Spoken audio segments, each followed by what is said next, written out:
Okay, I hope you can hear me because it's a little windy off the lake. It was a windy day off the lake, so hopefully you can hear me. I don't have a wind sock on the microphone. In fact, I don't even have a microphone. It's just a camcorder. And so I'm over here by the lake just chilling out. And I need to chill out because I'm getting tired of these folks moaning and bemoaning on the radio, on WVON radio, about Rahm Emanuel and Barack Obama and woo woo woo and woe is me. These folks need to chill out.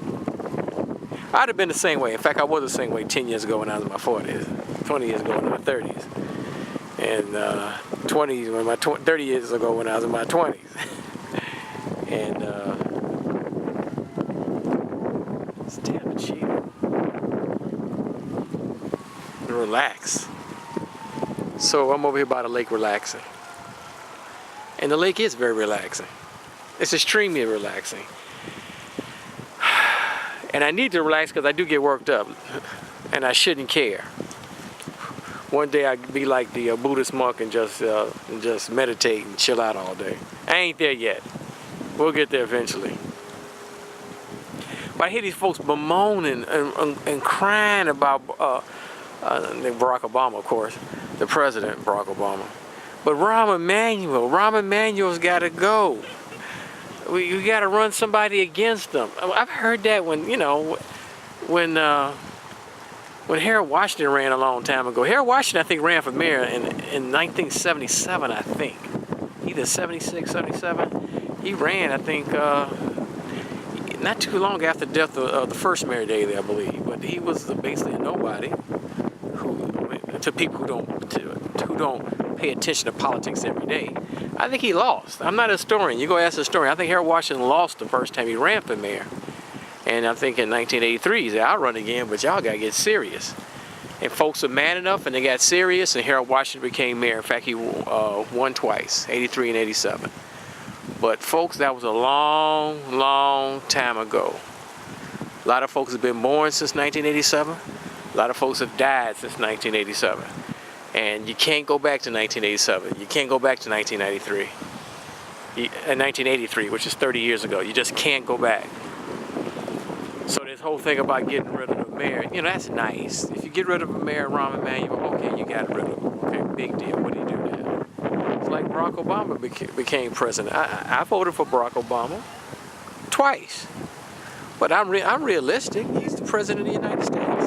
He's not the president of Negroes in Chicago. Now, he may do some good for us when he come back home. And I don't know how long he's going to be back home before he go off and probably do something else. But Barack Obama, if he comes back to Chicago after he's done with the presidency, he may do some stuff for us. But this whole thing about getting rid of Rahm Emanuel got to go. Man, that is an old paradigm, old way of thinking. I mean, I'm not saying don't get rid of him. You want to get rid of him, get rid of him. But what do you do when you get rid of him? What do you do? That's why I always talk about clean neighborhoods, safe neighborhoods with excellent schools. African Americans are known for what?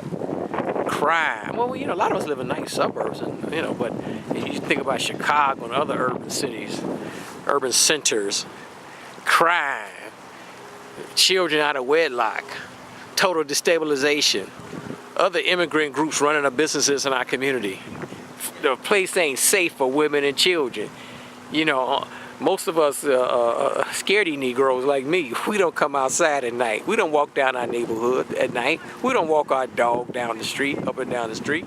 It's dangerous. It's crazy folks out here. So that is my focus. That's what all our focus should be, regardless if Rahm Emanuel becomes mayor, if Karen Lewis becomes mayor, if they kick out Rahm Emanuel, if they get another mayor, whoop-de-doo, woo-woo-woo. It's about clean neighborhoods, safe neighborhoods with excellent schools. And it's hard to get that because the African American community, it's definitely the city, and some suburbs. There are some suburbs that are 100% African American you wouldn't want to live in. They're nice people. But once you go to the North Shore, once you roll through parts of DuPage County, you're like, I can't do this. got to be. There's a lot of African Americans who say, I'm just going to live with white people. I'm sorry. I'm going to move with white people because, I mean, when I say white, not lower class white people, I'm talking about middle class or upper middle class European Americans, i.e. white folks. They say, I'm going to move with them European Americans because their schools are better, neighborhoods are cleaner, it's safer, so I'm going to move in with them. There's a lot of African Americans, they say, man, forget Chicago, the city of Chicago. I'm going to raise my children in Naperville, Plainfield, Mundelein, you know, whatever. I don't know if too many of us in the North Shore like Glencoe and Winnetka. It's kind of pricey over there, but it's probably one or two. But what I'm saying is that it's really about raising children, and I lament every week about raising these children correctly, and that's what it's all about. I mean, we got to teach our young teenagers and our young ladies and our young men to delay having children. Please, delay having children. You're a better parent at 35 and 45 versus 15 and 25. You understand that? You'll be just a wiser parent. So first, delay having children. That's the first thing. The second one, if you do have these babies earlier, have a freaking plan. Have a plan. Do you want your kid to go to a ghetto preschool or like a nice preschool, a ghetto kindergarten or a nice kindergarten? And let's get real, people. That's the real deal. I mean, there's a lot of middle class people, parents in Chicago who just they flee Chicago. They just don't want to raise their children in a public school with low income children because they want to fight and they don't know how to act. And they all loud, and sometimes it's not their fault, you know. They're by the grace of God, go your behind. Let me say that again. There by the grace of God, go your ass. Some of us have just been fortunate to be blessed with wonderful parents. And if you haven't been blessed with wonderful parents, it's going to be a struggle. Somebody got to come in and fill that void. Somebody's got to come in and fill that void. Somebody's got to come in with resources, with a vision, with a plan. It looks like the SS Minnow out there. Let me see if I get closer. I need glasses, man, because I got glasses this year for the first time. I waited till I was 50 years old, well, 51. And I said, because I can't see up close. I can see far away. So I can't really see. I'm zooming in on this boat.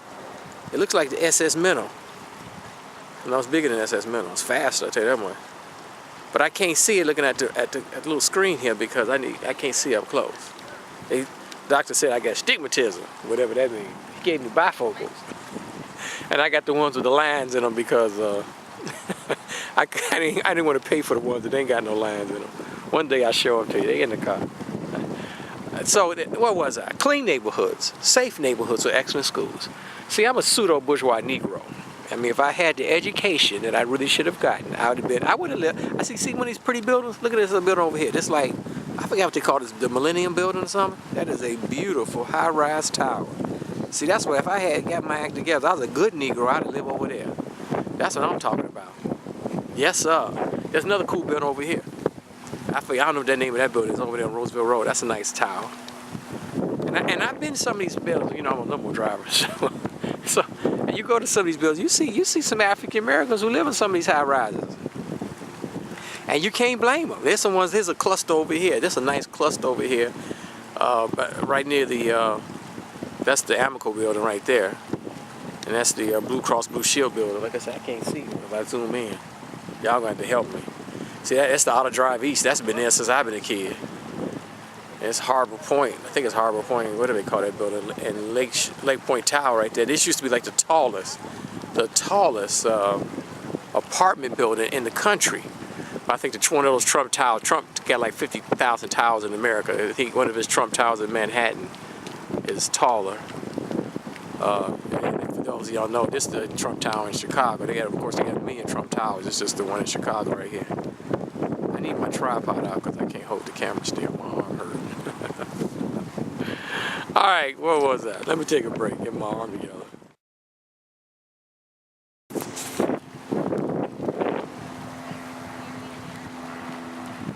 neighborhoods, safe neighborhoods with excellent schools. Clean neighborhoods, safe neighborhoods with excellent schools. In African Americans, we have, what, 72% of black children born in wedlock. It's going to be like that. It ain't going to change for at least, I think forever it ain't going to change. It may go down to 50%, but it may go down up to 80%, but it's going to be like that because the problem is it's complicated. And one day I'm going to do a whole dissertation on that. So we have to raise these boys properly, you know, especially, we have to raise these boys properly. Every little boy from the toddlers all the way up to high school have to be mentored and tutored. Tutored in school, we need tutors in school, and we need mentors. You gotta have male mentors, female mentors, you gotta have mentors. You know, you can't have these children running around in the damn street acting crazy. It's not good. That's why you have these shootings and all this foolishness in Chicago. It's out of control. So that's what it's gonna take. So if you're not, African Americans talk about replacing Rahm Emanuel, that's nice, but they should put their money in tutoring and mentoring African American boys and teenagers. Tutoring and mentoring African American boys. This picture would be better if the sun was shining. The sun is setting over here, as you can see. It'd be better if the sun was shining on the buildings in the background. Man, it's so nice out here. Man, Chicago's great. I know some folks want to move and they think the mayor gonna move us all out of here. That's bull crap. This town used to have 4 million people in this town. Now we're down to 2.6. We can put another 1 million folks on the south side without even flinching. You know what I'm saying? There's plenty of room for everybody. If you know how to act, you can stick around. Ain't nobody trying to move you out. You can move yourself out because of the crime. The only thing that want to make me leave Chicago is the crime. But when I mean Chicago, I mean the south side. Cause look at these buildings over here. Let me look at another tower I wouldn't mind moving into. So here's another cool, this is not an apartment building. This is like Roosevelt University. That's a cool building right there. Very cool. They should never let nobody put up a building that ain't cool. They put up a bunch of apartment buildings who ain't really cool, but they need some cool buildings. Okay, let me close out here. Clean neighborhoods, safe neighborhoods with excellent schools. Clean neighborhoods, safe neighborhoods with excellent schools.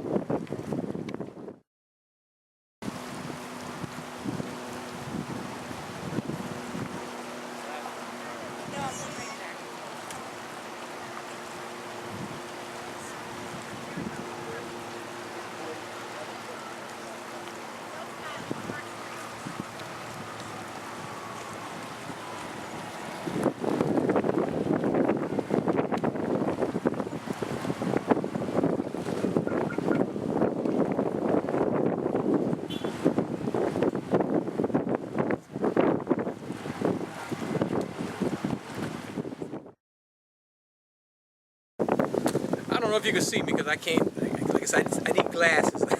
I can see, but not too good. I'm over here chilling out the lakefront. The show is over. The show is over. Hopefully you enjoyed the show. And remember, we're on the social media, on the internet, 24/7. Look me up on the social media and on the internet. All the videos you see on the internet, And thanks for watching. See you next month.